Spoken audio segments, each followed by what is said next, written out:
Kita jarang banget kan buat benar-benar ngerasain kesendirian. Selalu ada aja sesuatu yang bareng sama kita. Entah itu suara atau distraksi. Tapi coba kita bayangin, kalau semuanya itu hilang. Dan yang tersisa cuma kita sama diri kita sendiri. Pertanyaannya, kita bakal nyaman atau justru kita malah pengen kabur?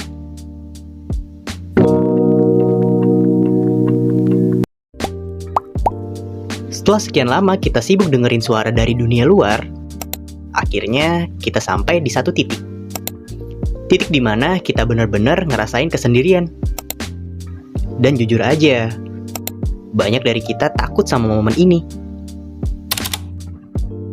Karena di sini nggak ada distraksi, nggak ada topeng untuk kita sembunyi. Yang ada cuma kita dan pikiran kita sendiri. Makanya nggak heran kalau selama ini kita lebih milih buat menyibukkan diri, scroll medsos, atau mencari keramaian. Alasannya karena kita belum siap buat ketemu kesendirian. Tapi sendiri itu nggak selalu buruk loh. Justru di sini kita bisa membuat sebuah ruang untuk diri kita.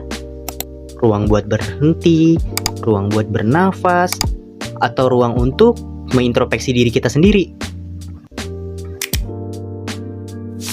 Dan untuk pertama kalinya, kita nggak perlu jadi siapa-siapa lagi.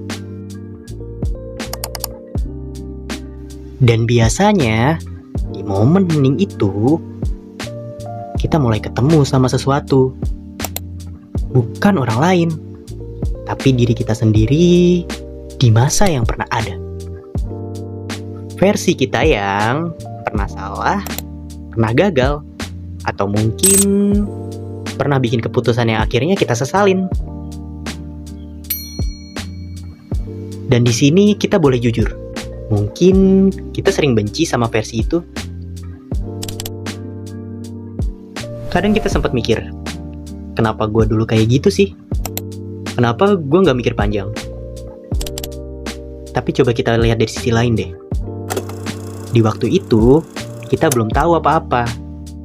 Dan yang kita lakuin cuma berusaha pakai cara yang kita punya saat itu. Dan mungkin itu bukan tentang kita yang bodoh. Akan tetapi, ini tentang diri kita yang masih belajar untuk memahami proses tersebut. Masalahnya, kita sering terus ngebawa beban itu sampai sekarang. Contohnya, kayak rasa bersalah, penyesalan, atau rasa malu sama diri sendiri. Dan itu yang sebenarnya bikin kita ngerasa kurang nyaman ke diri kita sendiri. Makanya dari perihal tersebut, sebenarnya kita nggak perlu nyalahin diri kita yang dulu. Kita cuma perlu memahami hal tersebut. Dan akhirnya, pelan-pelan kita mulai memaafkan dan menerima itu semua. Karena kalau kita terus lari dari masa-masa itu, kita nggak akan pernah benar-benar ngerasa tenang. Dan tanpa sadar itu ngebuat diri kita hidup sebagai dua versi. Versi pertama yang kita tunjukin ke dunia. Satu versi lagi yang kita sembunyiin selama ini. Sebenarnya kita capek banget kan sama hal itu. Harus pura-pura kuat, harus kelihatan baik-baik aja. Padahal jauh di dalam kita lagi ngerasa berantakan. Tapi di satu titik tertentu kita harus mau buat berhenti. Berhenti buat lari, berhenti buat berpura-pura. Dan berhenti buat jadi dua versi atau dua sisi. Maka dari itu, perlahan-lahan kita harus mau untuk memahami dan mulai menerima kenyataan tersebut. Konsep menjadi utuh di sini itu bukan berarti kita harus jadi sempurna. Bukan berarti nggak punya luka. Atau nggak pernah ada salah. Tapi maksudnya, kita mau menerima semuanya. Kita punya sisi gelap, tapi kita juga punya sisi terang. Dan keduanya merupakan bagian dari diri kita. Bukan sesuatu yang harus kita sembunyiin, tapi sesuatu yang harus kita pahami. Mungkin proses ini nggak akan cepat, nggak langsung lega, nggak langsung selesai. Tapi pelan-pelan kita mulai kembali menjadi diri kita sendiri.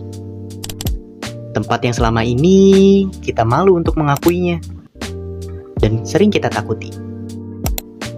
Dan kalau hari ini kita bisa berhenti sebentar dan mulai dengerin diri kita sendiri lagi, itu artinya kita udah selangkah lebih dekat. Bukan ke hidup yang sempurna, tapi ke hidup yang lebih jujur. Jadi, kalau hari ini masih terasa berat, itu nggak apa-apa kok. Kita nggak harus langsung beres. Kita nggak harus juga langsung ngerti semuanya. Yang penting, sekarang kita udah nggak lari lagi. Dan kita mulai berani buat tetap di sini sama diri kita yang sebenarnya. Mungkin hari ini belum semuanya selesai, tapi setidaknya sekarang kita udah mulai menerima semua hal itu. Dan itu udah awal yang penting buat memulai sesuatu yang lebih besar lagi.